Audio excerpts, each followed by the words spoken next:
এসআইআরের হিয়ারিং এ ডেকে সাধারণ মানুষকে হয়রানির অভিযোগ। শুনানির লাইনে বৃদ্ধ বৃদ্ধাদের ভোগান্তি। প্রয়োজনীয় নথি থাকা সত্ত্বেও হেনস্থার অভিযোগ তুলে মঙ্গলবার হাওড়ার জগৎবল্লভপুর বিডিও অফিসের সামনে অবস্থান বিক্ষোভ করল তৃণমূল। সাধারণ মানুষকে হয়রানি কেন?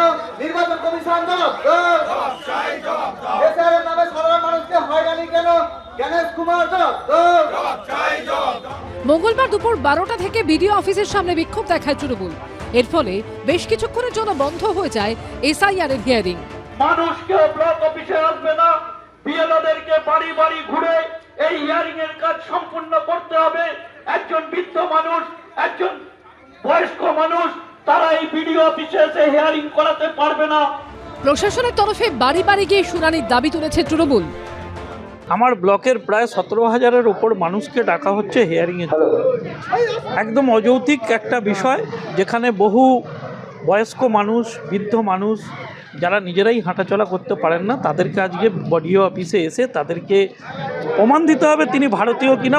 মাইক্রো অবজারভারের নাম করে বিভিন্ন স্টেট থেকে কিছু বিজেপির ক্যাডারকে নিয়েছে বাংলার বুকে ভোটের নামে গুন্ডামি করে ভোটারদেরকে বাদ দিতে চাইছে। এটা খুব দুর্ভাগ্যের বিষয়, চিন্তাজনক বিষয় চলে এসছে বাংলা।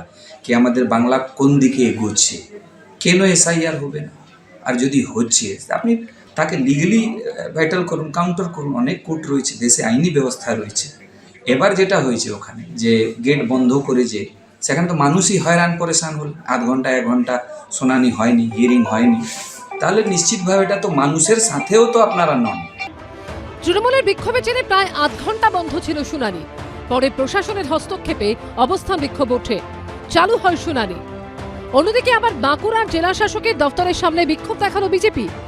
এসআইআর সংক্রান্ত নানা সমস্যা নিয়ে কথা বলতে মঙ্গলবার জেলা শাসকের সঙ্গে দেখা করতে আসেন বিজেপির নেতা কর্মী ও বিধায়করা।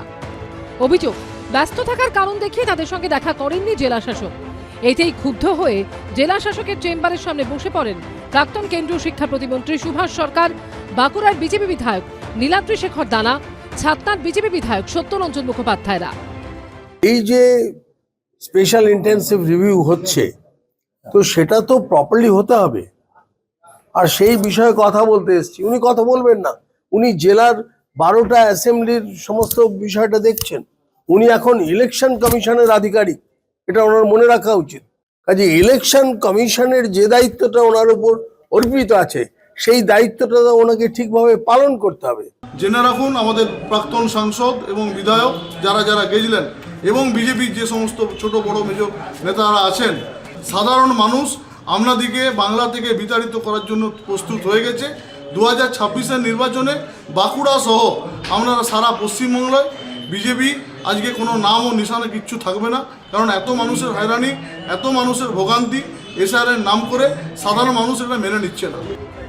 জেলা প্রশাসন সূত্রে দাবি, বিশেষ কাজ থাকার কারণে বিজেপির প্রতিনিধিদের সঙ্গে দেখা করতে পারেননি জেলা শাসক। সুনীত হালদার ও পূর্ণেন্দু সিংহ রিপোর্ট, এবিপি আনন্দ। এবিপি আনন্দ, এগিয়ে থাকে, এগিয়ে রাখে।